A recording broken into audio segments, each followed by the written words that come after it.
Hello and welcome to the Women's Rugby Pod, episode 178. I'm Sarah Bern alongside Johnny Hammond. And today we'll be talking about the Women's Six Nations squad, with it only being a few days away, as well as some of the PWR results that happened at the weekend. How are you then, Berner? Have you been? I saw you at Twickenham at the weekend. That's not. Yes. I mean, that's not bad, is it? I mean, a bag full of cash for doing corporate stuff, and well done you. That's brilliant. It's great to see you girls doing that stuff. But it must have been a great day with the result. It was really good, actually. There's a lot of really, really lovely people in the place I was working in this weekend. I have to say, most of the people were backing Ireland, and I am obviously love England, but with how Ireland have been so excellently performing, I did think maybe they'll get the win.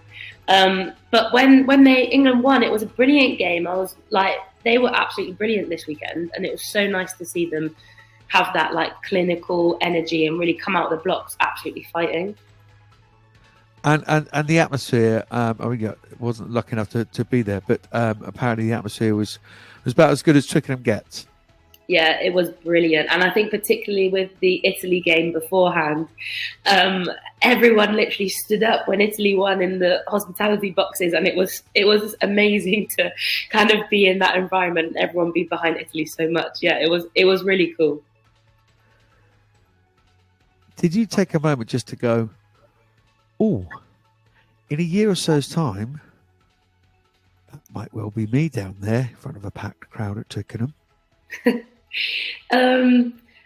I didn't at the time, but always when I was driving in, I just remember driving in for that France game and there being like crowds and crowds of people, and the line for the commercial shirts and stuff was like 2 hours long. It was mental. So yeah, I think you always have a little bit of like, one day I hope that we can fill these hospitality boxes, we can fill the stadium like the men have and get that same kind of atmosphere again. Well, you just get yourself fit, and if you're fit, I can almost guarantee that you'll be playing in front of a packed Twickenham next year at the World Cup. As you say, we're going to look at the four squads that we haven't spoken about that have been announced in the last week. The Red Roses squad, the Wales squad, France and Italy as well. We'll have a quick look back at the PWR results of the weekend with that standout performance from your side, Bristol.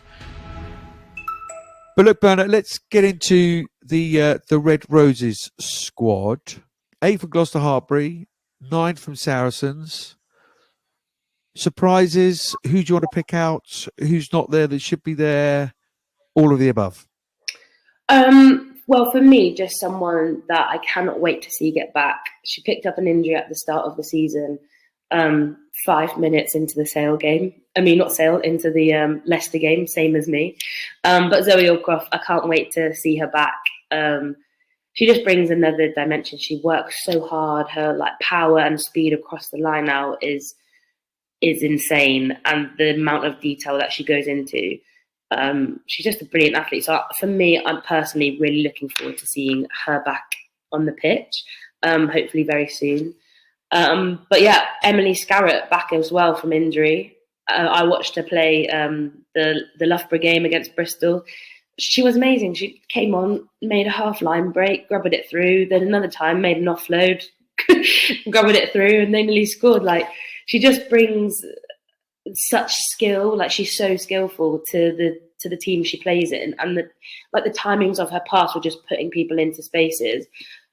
She is someone who I think, she's been out for 14 months now. It's been a long, long time. So I'm really excited and to watch her play and be on form and be raring to go. So they're the two for me. But there are a few more people coming back from injury, isn't there? There's Zoe Harrison, been out with her ACL.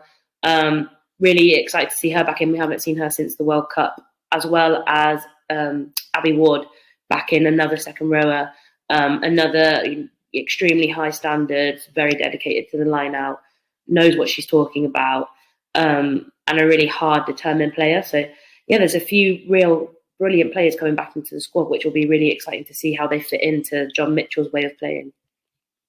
Yeah, we're not seeing Zoe Aldcroft, Zoe Harrison, Emily Scarratt, Abby Ward since that World Cup final, as you say. Places also for some slightly unknown names. Kelsey Clifford is in there. She's got 3 caps. Lizzie Hanlon, the Exeter Chiefs prop as well, is in there. Good to see Kath O'Donnell back from injury. Moana Talley back from injury. Mackenzie Carson back from injury. All those have been playing a huge amount. Sophie Bridger makes the squad as well. The Saracens player. Sydney Gregson as well. She's been performing incredibly well. Emma Singh is in there. Helena Rowland, of course. Meg Jones, can't wait to see her light the place up. Vicky Laughlin from Trailfinders, she's made her way in as well. And Ella Vivas, of course, is one of the 3 scrum halves. No Claudia McDonald, no Berner. Yes, we know all about your injury. Their loss is our gain. So we don't mind too much about your injury. No, we much prefer to see you out in the field. Sadly, Claudia McDonald, don't quite know the severity of that neck injury. Of course, she was close to retiring through it, wasn't she? So we do hope that isn't serious. And that's McGilvery. It's been out for a while as well. The Exeter Chiefs 10.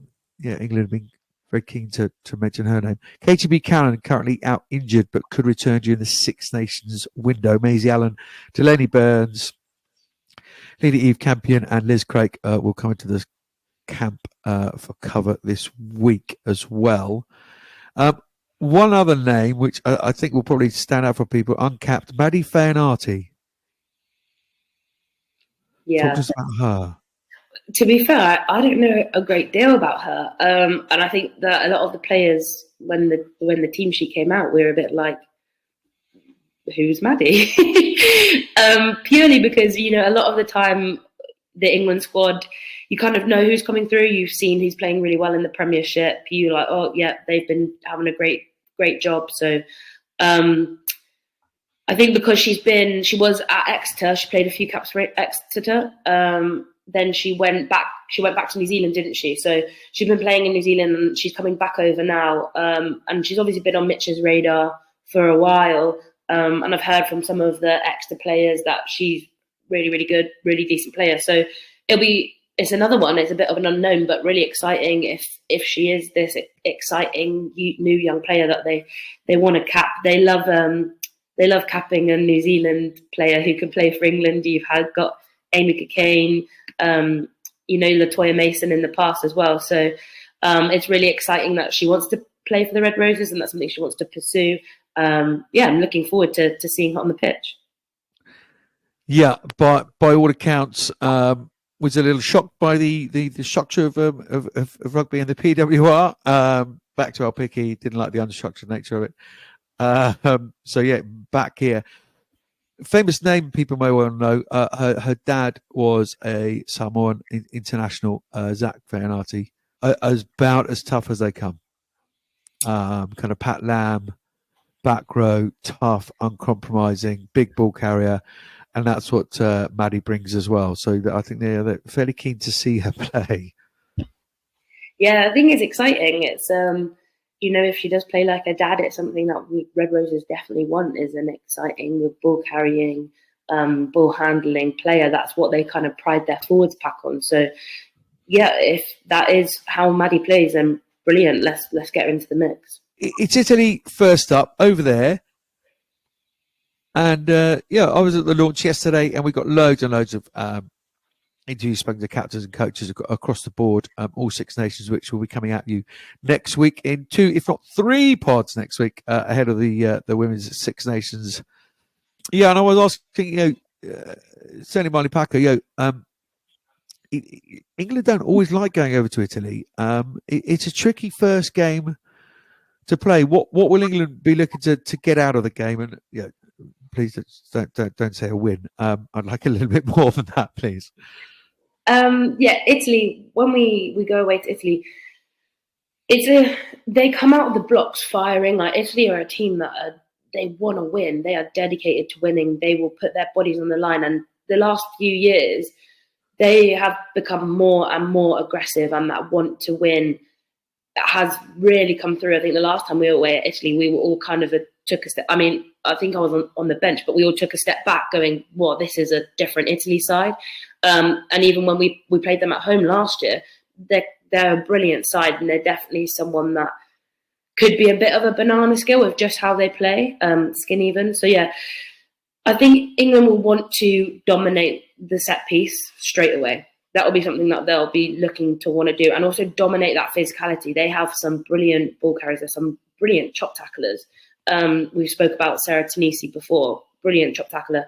So they'll be wanting to control that game. Italy play a really, it's slightly more structured now, but they do play a slightly unstructured game that is all about playing the spaces where they see. So you have, you might get a few unexpected chips and chases. You might get a few unexpected passes out the back, and you're thinking, how did they get that away? So it's about staying alive, staying on your toes, and being ready for anything. But I think England will want to try to keep the ball, to keep control, and attack those kind of similar spaces, but maybe under a more structured element of it.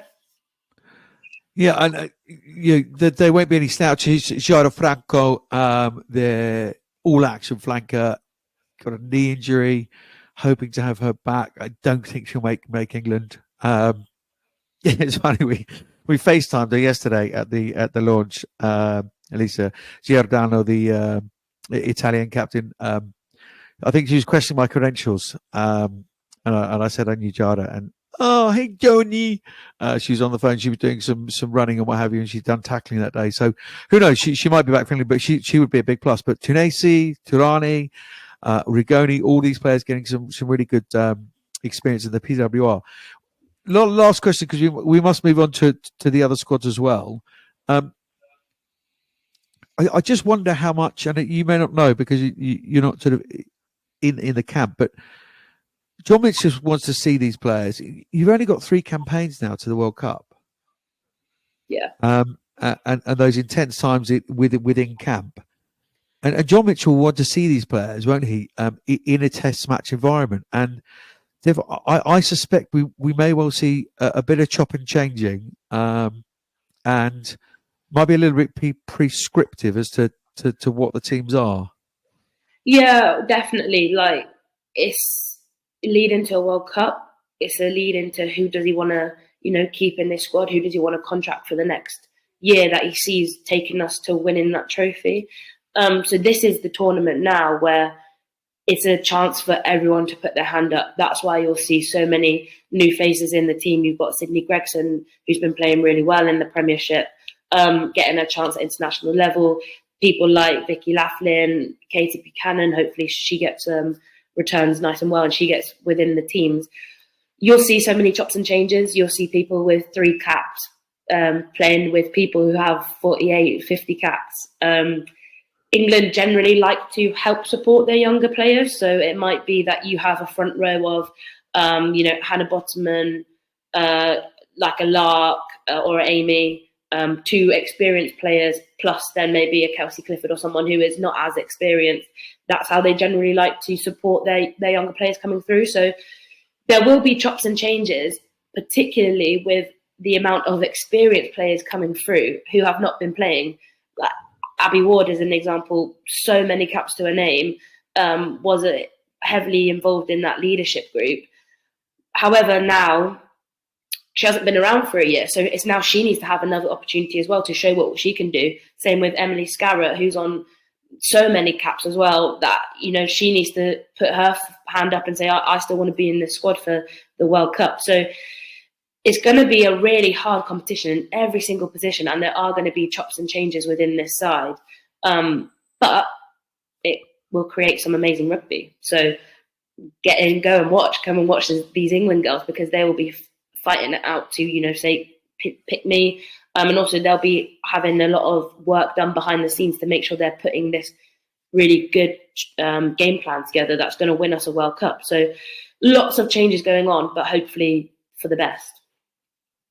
Yeah, absolutely. 108 caps, Emily Scarratt, 61 Abby Ward, just to fill in the blanks for you. And of course, yeah, we can't forget she was regarded as the best fly half in the world, wasn't she? At the last World Cup. Of course, Zoe Harrison, on 46 caps. Who are you most excited to see play? Is that really unfair? No, it's fine. Who are you Obviously, most excited to see playing? I'll answer as well. I'm really excited to see the girls go out and perform. Like the amount of work that they've been doing behind the scenes, the amount of meetings and detail that the coaches are throwing at them. I'm just really excited to see how this all comes together and how they do against these sides that are really developing at the rate of knots. Like it's going to be hard games. For me, I am excited to see Mackenzie Carson back purely because she has picked up an injury. She's also kind of learning the trade of a prop at the same time as being involved in England, which is what I had to do, and it's incredibly difficult. But she has the physicality, the power, and the physical profile to be able to be this amazing prop. It takes a lot of time to get there and a lot of hard work and a lot of being like, oh no, I've been sent to space in that scrum. So for me, my personal journey, really looking forward to see Mackenzie hopefully get some more opportunities this Six Nations. She did really well in WXV, as well as Hannah. Hannah Bosman's been playing really well in the Premiership. She had that really unfortunate injury towards the final of the World Cup, and she was coming back from that. Picked up another bit of a knock to that knee in the Six Nations afterwards, and then has been coming back through the WXV, played really well in WXV. She'll definitely be probably their starting, or someone they'll be looking to start this Six Nations at the start of the tournament anyways. And she's been doing really well. So I'm so excited to see those guys battling it out, pushing each other, and how they both really excel in that role. That's from me being a prop geek though. So that's from my kind of expectations. Fergie was right though, wasn't he? In the end, Fergie was right about you, wasn't he? Yeah, he was. I am an absolute nose in the line out in the scrum, so that's it. But also, it's exciting to see Sydney Gregson. She's been going really well in the Premiership. Bridger hasn't played too much or come off the bench for Saracens most of the time this season, but she was exciting in the lead up to WXV. There's just a few new faces that I'm really excited to watch, and obviously Sadia Kabeya back in the team, back fit and healthy. What an athlete she is! I'm definitely going to be watching and cheering her on from the sidelines as well, because she had a bit of an unfortunate time with her hammy just before WXV. So yeah, excited for her to be back on the team sheet as well. Yeah, couldn't agree more. Sards, go rip it up. Looking forward to seeing her play. I immediately go to the centres, if I'm honest. It's fairly obvious that Emily Scarratt, I suspect, will start at 12. And I just wonder whether that might be John Mitchell's way to have those two ball players, whether it be Holly Aitchison can go in at 12, can't she? Helena Rowland could potentially go in at 12. Obviously, Emily Scarratt at 12. Sophie Bridger, is a footballer and a kicker in a different role to how Tatiana Hurd is. But just a midfield of Emily Scarratt and Meg Jones, who I have to say at times this season unplayable. What a centre partnership that is. I think brilliant. Scazzy. I don't want to speak all about Scazzy because she's just a brilliant player in herself, but with Scazzy coming back, it really throws a spanner into the works into that back line, because you've already got such a brilliant back line of the nines. They've got their own battles going on. We've got three excellent nines there. You've got Mo Hunt, you've got Lucy Packer, you've got Ella Vivas, all bring something slightly different. I'm really looking forward to Ella getting some more game time, hopefully, and learning how to control that international rugby game. She has a brilliant speed of the ball. But so does Lucy Packer and so does Mo. And Mo is all about tempo. So that's going to be an interesting battle in itself, who comes out on that starting shirt. But then you've also got Holly Aitchison, who has been fantastic, is a real attacking threat, a running threat, kicking threat, is playing the style of rugby that Mitch and Lou Meadows want to see. But then you've got, Zoe back in as well, who is a kicker, a more controlling kind of 10, wants to play the territory game, can attack, but her first thought is, let's get these kicks in. And she's so precise with her kicks, and it's the way that Simon Middleton wanted us to play. It'll be interesting to see how that goes in that battle as well. Well, and then you've got all the other backs that can mix into that 13-12 channel. You've got Tat, excellent ball carrier, brings something that no one else brings, is that ability to crash through the line, take 3, 4, 5 defenders with her and still get a line break. So you've got Tatiana Hurd, you've got Skaz, who again, brilliant ball carrier, but also, like we said, has that all-court game, can kick it, can spiral bomb it, can chip it, can offload it out the back. Got years and years of experience with her in those centre partnerships. But you've also got Meg Jones, magician of the game. You've got Helen Rowland, who is very similar, very magician of the game as well. They're all very interchangeable. They can all move around into all three roles, most of them.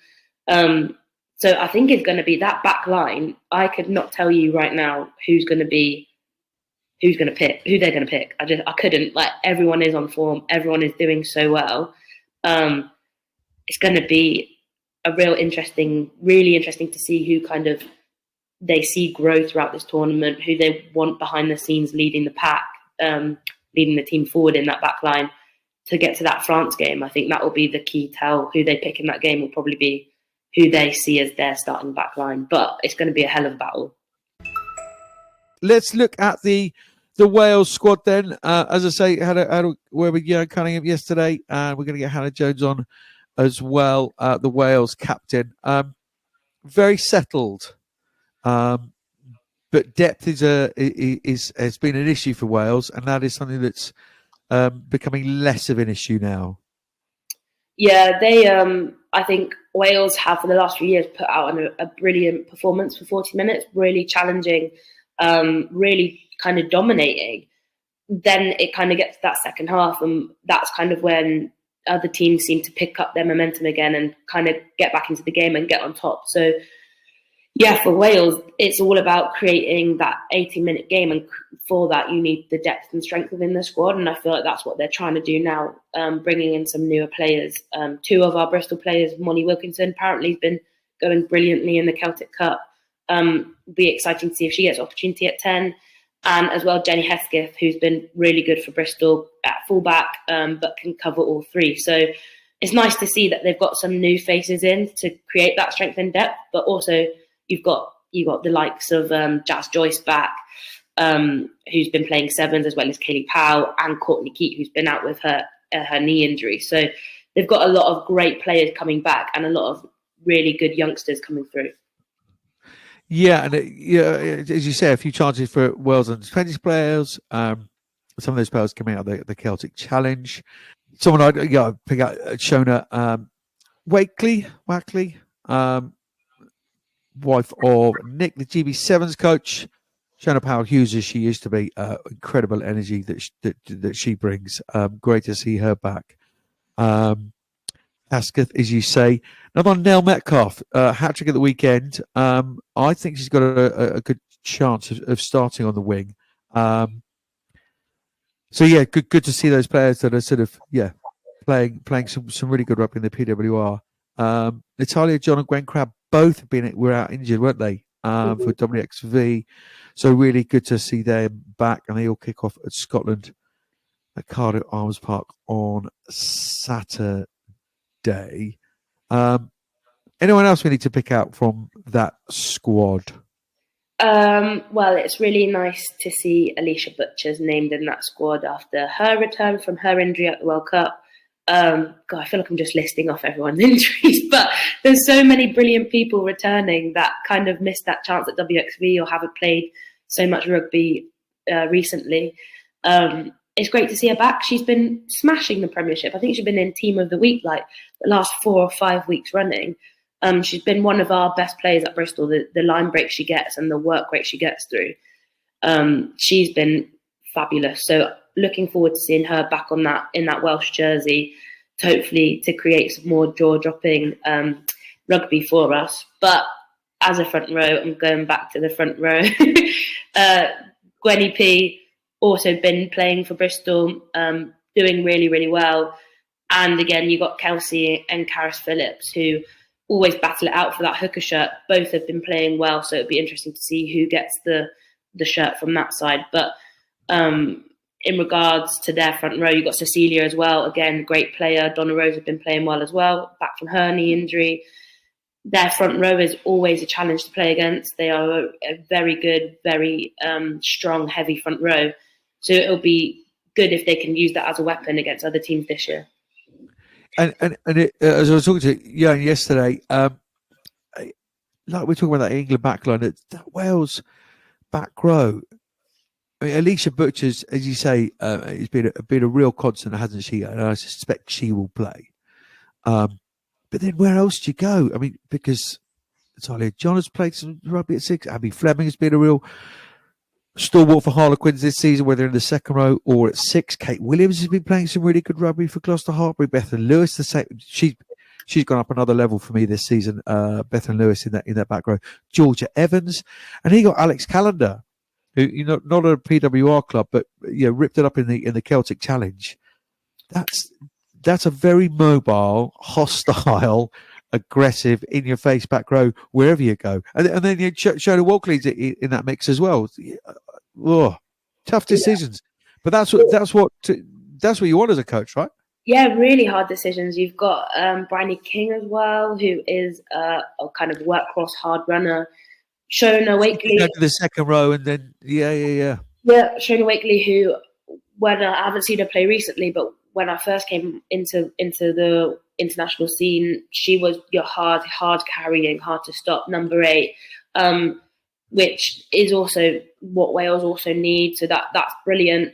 You've got Alicia, who is just a brilliant player, all-round player, and also just this lovely, smiley person who I imagine is what they want on their team as well.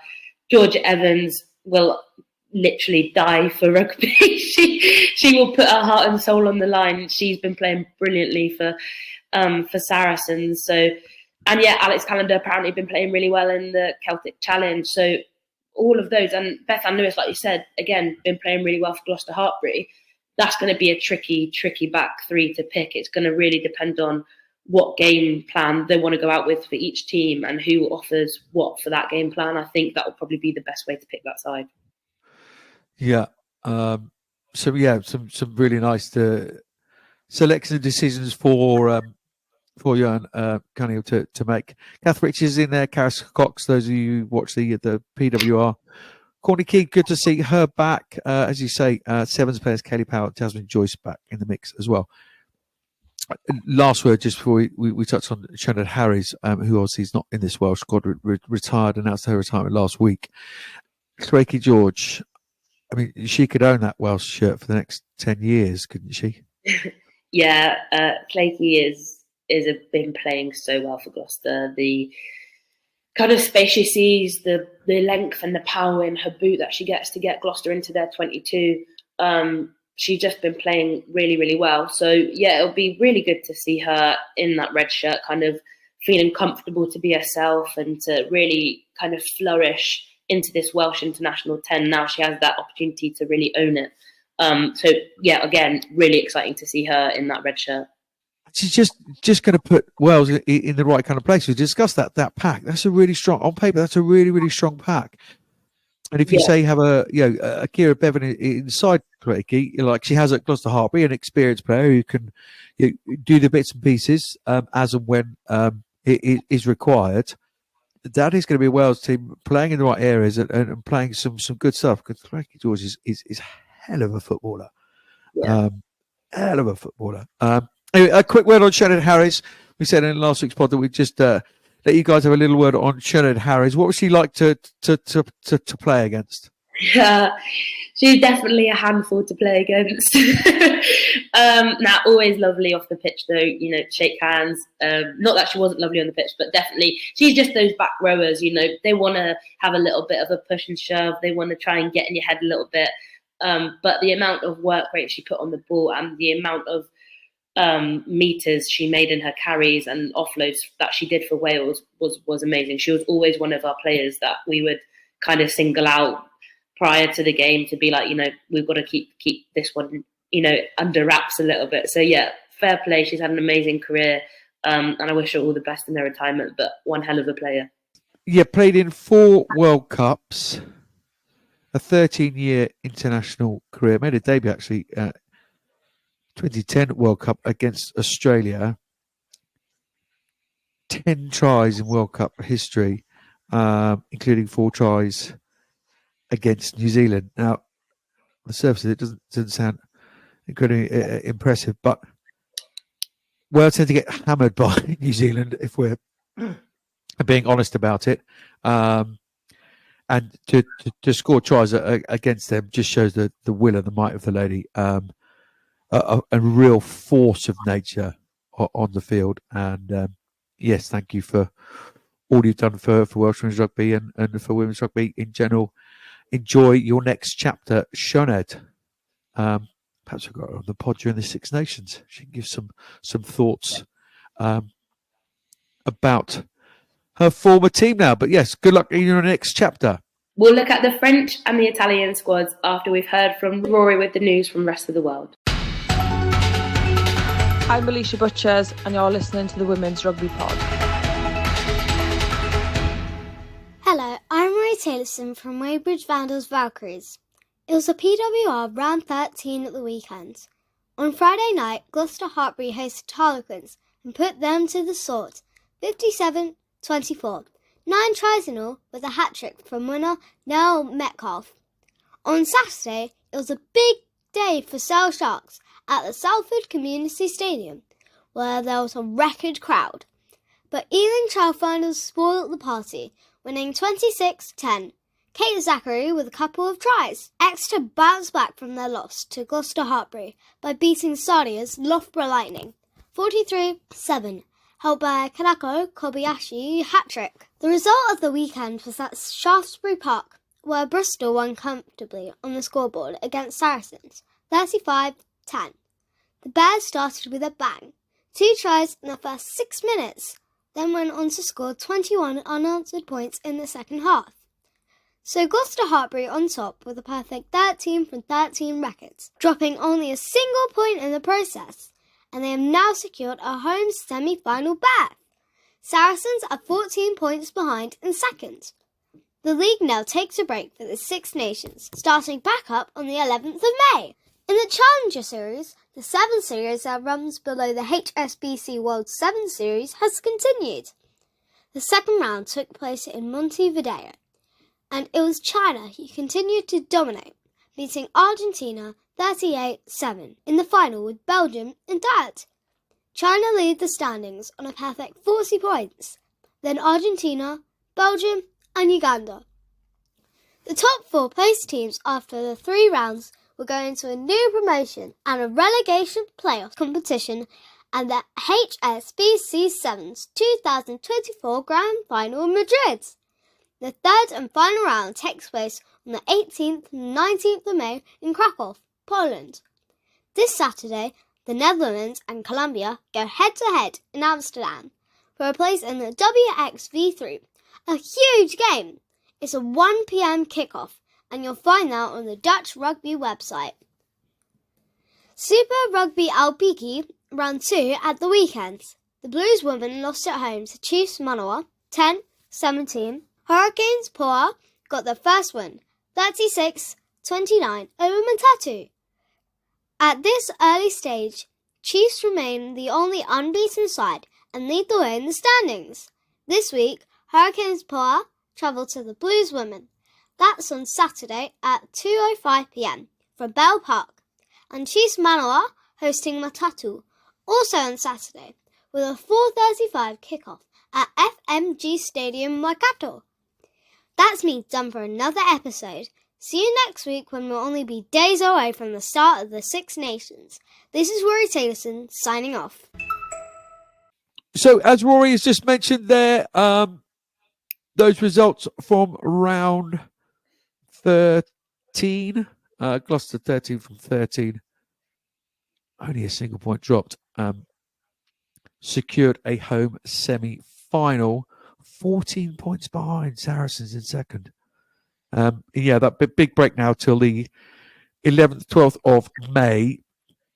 But let's look at that results. Gloucester Hartbury, you got down there to Gloucester Hartbury against Harlequins, 57-24. That's a thumping, 9 tries. Yeah, to be fair, at half time it wasn't that bad. I think it was like 12-21 or something. I don't know, might be wrong, but it was something around that. And I remember being like, "Oh, that's a hell of a score for half time." I didn't expect it. But yeah, then then Gloucester just literally came out the blocks. You had their wingers scoring try after try, and it was an exciting game to watch for if you're a Gloucester supporter. But yeah, I spoke to Shauna Brown at the men's game on the Saturday, and I think she just said, "Yeah, it's just one of those things where you gotta keep going out and trying, but there wasn't really anything you can do when the beast is in that mode." Yeah, it's the circus rolls on. Not sure that works or not. Big day. Well done, Sale. Record crowd up there. But Ealing, spoiling the party for Sale. No, I jest. 26-10, Kate Zachary. See that try from Kate Zachary? Yeah, really good. Oh, the pace. If you haven't seen it, she picks up, 9 goes wide. It's Emma Swords, isn't it? She goes wide. It just means a massive gap. And Kate Zachary leads her second invitation. Incredible pace. Exeter bounce back. You expected them to do that possibly. I was surprised at that score margin, 43-7 against Sardia's Loughborough Lightning. Yeah. I think Loughborough, when I saw them at Bristol, they looked really well put together. But I think it's always really difficult to play Exeter. They're either brilliant or they're like their own worst enemy. I think that it was a day they were brilliant. It's one of those things that unfortunately you can also have your best day as well. But if you're playing against a team where everything's clicking, you're going to end up with score results like that. So yeah, I do really feel for Sardia's Loughborough Lightning. But yeah, well done to Exeter for bouncing back. Yeah, they just switched the team around a little bit. Alex Tessier was at 15. I just wonder whether we're just going to see a slight shift, whether using her boot from 15. She hasn't played a huge amount of rugby at 10. She's more of a 12 when she was at Stade Bordelais. And I just wonder whether that control from 10 is there, or whether what Susie Appleby, the coach, wants is being put out there on the field. So I wonder whether we might just see a little rearrangement in that back line. I think that's a really smart move, though, from Exeter to play against Loughborough. You look at Loughborough's backs. You have Emily Scarratt, kicker, Helen Rowland, kicker, Helen Nelson, kicker. You look at all the people in those positions and how Loughborough want to play. I would put my strongest kicker back at 15, so she can get on the ball if she's comfortable there to cover that space, and they are comfortable to work in that back three dynamic. Get her on the ball and ping it right back down. That's kind of the kicking game you would look at if you're playing against a lot of experienced kickers on the other side. Quite right. It was Ron Wilkins, the veteran Welsh international, who was at 10. And then Kobayashi came on early, didn't she, for Katie Buchanan. Real shame Katie Buchanan picked up that injury, because I think she may well have started for English. She's been in that good a form. But let's get to the result of the weekend. The Bears, amazing start to the game. 35-10, I should say. 2 tries in the first 6 minutes. You've got to be happy with that kind of start. And they went on to score 21 unanswered points in the second half. I read something, the first time that Bristol have beaten Saracens. Yeah, definitely. Yeah, it must be, because that's. I know we've beaten Gloucester and Quins and Exeter in the past. So yeah, this must be the first time that we've probably beaten them, which is great. That, for me, that's the statement result of the league so far. Yeah, where we are in the season and what have you. Yeah, coming towards the end and what have you. Ahead of this break, you get a nice positive break because you've gone off on a performance like that, and beating your nearest and dearest in the table, let alone the most successful side in the history of the league. Hell of a result. Yeah, and I am so proud of the Bristol girls. we could have beaten them at Christmas. We were on the front foot. We were 10 points in front, and we came out in the second half, and I think we just kind of crumbled under that pressure. Fair play to Saracens. They know how to play the game, and it wasn't our day. After that, we had a real chat, and as Phoebe mentioned a few episodes ago, like, we have to be able to manage that pressure. We have to believe in ourselves that we are able to win, because we are, but we're such a nice group. The girls don't really always, back themselves. And this is the last, since Christmas, I think everyone was seriously disappointed. Everyone's come out different, totally different, really there, believing in themselves, going to get it. And we got that win against Exeter. We were so close against Gloucester. We just didn't quite have the right tactics to exit. And I think if we did have the right tactics to exit and get back into Gloucester's half, we could have won that game as well. So to see them come away and score within 2 tries in the first 6 minutes, brilliant. Ren, our little Ren, she's been playing so well, and she kind of got kind of a setback and not picked. She's super young, and she had the opportunity to start, and she's played so well the last few games. She just absolutely ripped around everyone in that Sarries game on the edge, and really, really proud to see her stepping up and be like, hang on a minute, I've gone away, I've worked really hard, and this is what I can do for a team. So, Bristol are doing really well, learning as they go, picking up mistakes, but also then trying to change it for the next game. So, fair play to Bristol. Really happy to see them with that. And again, brilliant set piece, as always, from the Bristol Bears, with the players that they have within that side. They should be having good set piece, and they have been having good set piece. Yeah, Renika Bonner, we'll just fill in the details there. The young winger, she scored, did she not? Nice little try towards the end for her. A couple of scores she got that 6 minute as well. Anne-Marie kicking nicely. So well done, Bristol. Just one other thing I wanted to talk to you about off the back of looking back at those PWR results was Bryony Cleal. Halfway through the season, well, not halfway through the season, but 3/4 of the way through the season, leaving Harlequins to go back to Saracens. What do you make of that? I think it's interesting to see. Obviously, there must be something that me and you don't know, or something that's happened, or maybe just players not happy. It happens in tournaments. It happens in the Premiership. People might not be happy one place and want to move back. I can see why Saracen. She's been there before. She knows the setup. Her sister's there, which the Cleal twins are always a force to be reckoned with in the rugby pitch. So obviously there was something she wasn't happy with. No idea what that could be, but wish her all the best at Saracens, and I hope it's all okay at Quins, and that they have someone else there to play. I think it's actually allowed a young player to come through who played from under-20s to now get a start in that kind of tight head role. So although it's sad to someone to leave the club, it then creates opportunities for youngsters to come through, and hopefully she'll thrive in that environment. Yeah, you're being let me say diplomatic, and as you should be. These are players and friends or whatever you're playing with and against and what have you. From a journo's point of view, it's an Australian who left pre-Christmas, Bella McKenzie, Caitlin Leaney. Again, quite know this pre-arranged in terms of the contract, whether the contract's in place in Australia.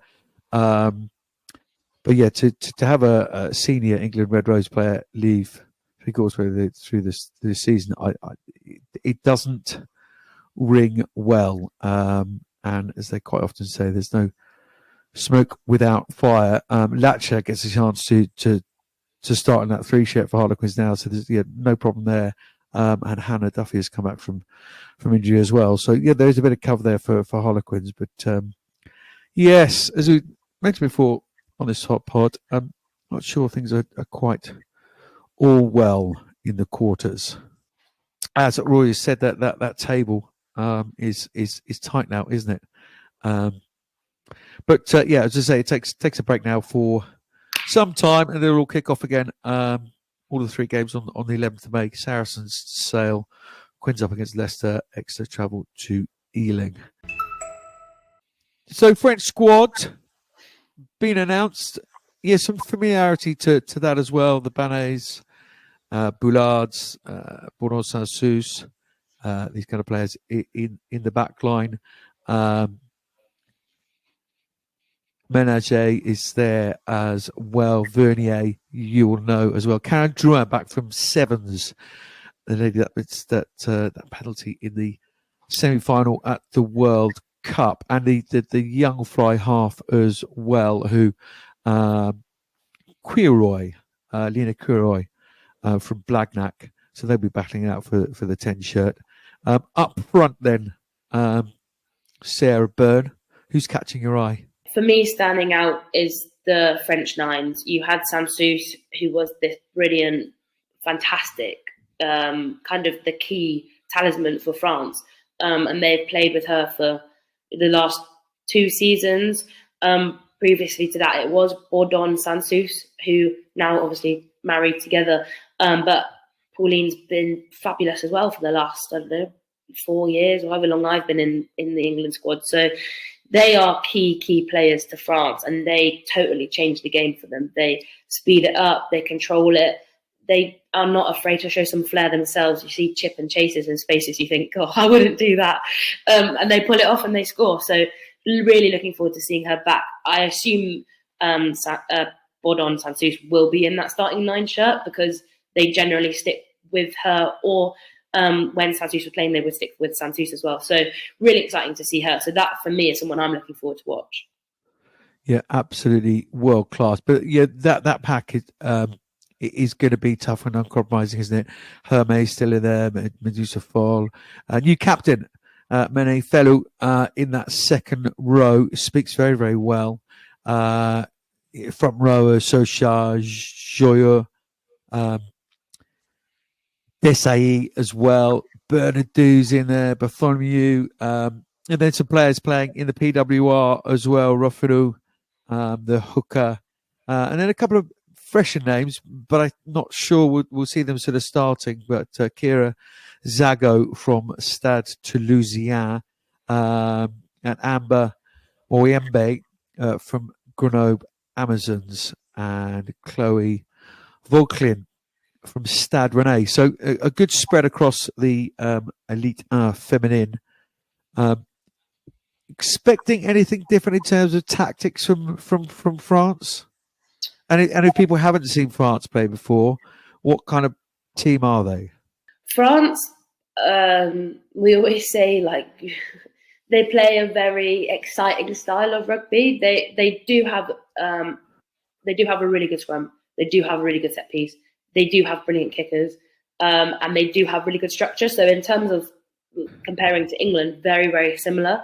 But they also just have this ability to play what they see and kind of just play what's in front of them. Very similar to their French men's side. They have this amazing amount of flair, which sometimes doesn't always pay off for them, which sometimes can be a way that other teams can kind of creep back into the game. But their defence, the hits that you've got players like Ménager and Fall particularly, their defensive hits that they make are incredibly difficult to break down.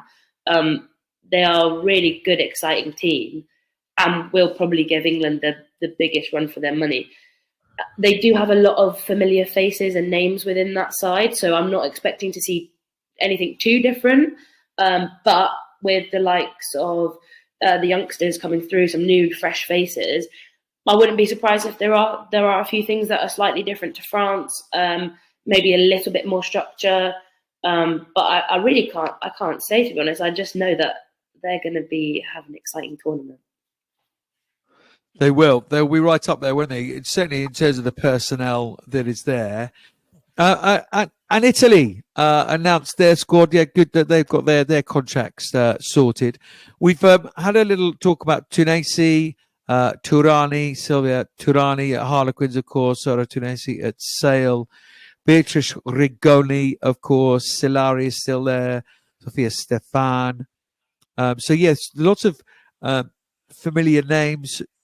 Giordano Duca in those forwards as well. Guy, these kind of names you will know. Locatelli, alongside the captain Elsa Giordano. We really want Italy to take another step forward, don't we? Have promised so much of late, and particularly to the back end of games, they seem to fall away a little bit. Again, who's jumping out the page at you from that Italy squad? Will have to be Rigoni. She plays some amazing rugby. She's a real threat. She is also really hard to read. What's she going to do? Is she going to kick it? Is she going to run it? Is she going to pass it? That kind of player, and kind of the ability to just literally play and react to what she sees makes Italy really dangerous. But then you do have in the forwards Sarah Tanisi, who is, again, the last time we played them away was chop tackling people left, right and centre. She was all over England. But again, you've then got more experienced players like Sylvia, who plays for Harlequins.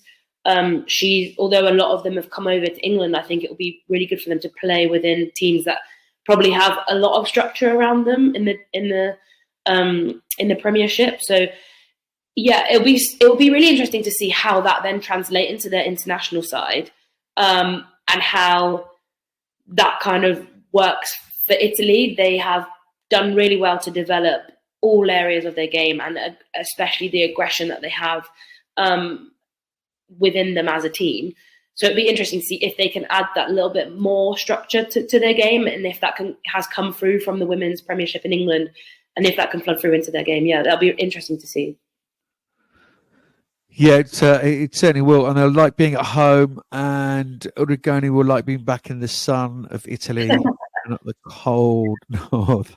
I think we've told the story before, but well, it tells you everything you need to know about Rachel Taylor.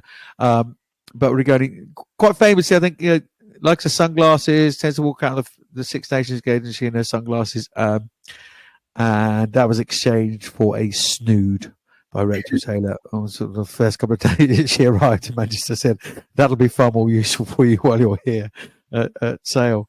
Yeah, we'll look forward to seeing Italy, and we speak to both captain and coach next week on the pod for you.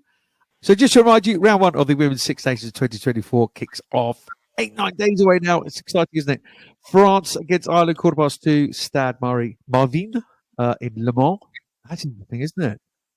All the petrol heads watching a bit of rugby as opposed to F1. But they love it, the French. They like travelling around and showing their wares around the country. Wales against Scotland, 4:45 in the Cardiff Arms Park. And then on Sunday, 3:00, Italy against England from the Stade Sergio Lafranchi in Parma. BBC for those ones on the iPlayer. And what have you believe BBC Radio 5 Live is broadcasting them as well. All the details on the Women's Six Nations website, of course.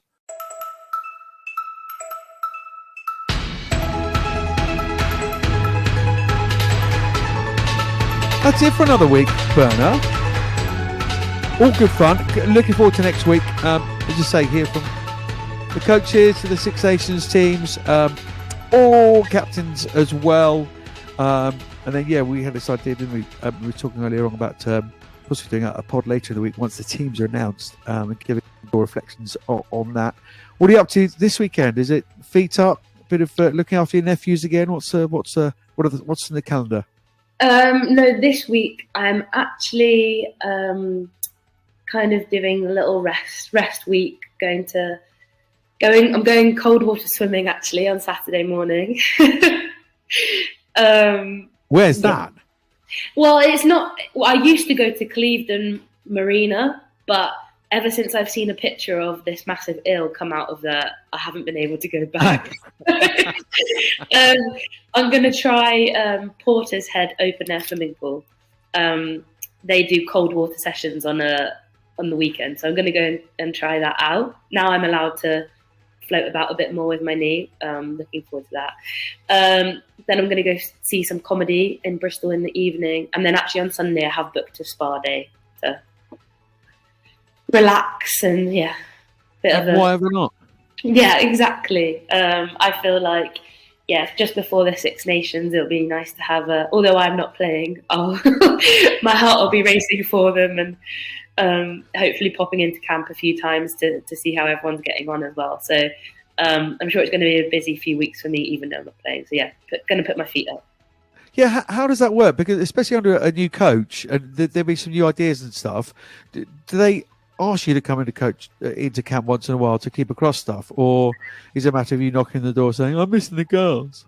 Well, when I first got injured, Mitch he gave me a ring and he was lovely, and he was like, "We want you to still come in and develop your leadership skills and stuff like that."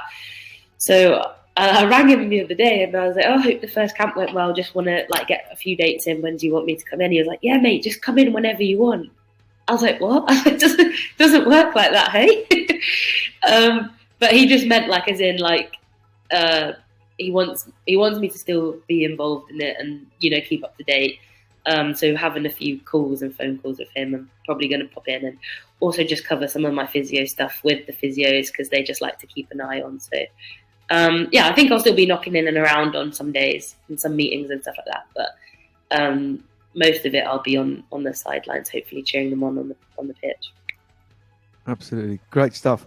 Well, we look forward to seeing nice nails, facials and all the rest of it, the results of your pampering day on Sunday next week. Have a lovely weekend. Nice to see you. Nice to see you. Have a great weekend. Bye. Bye.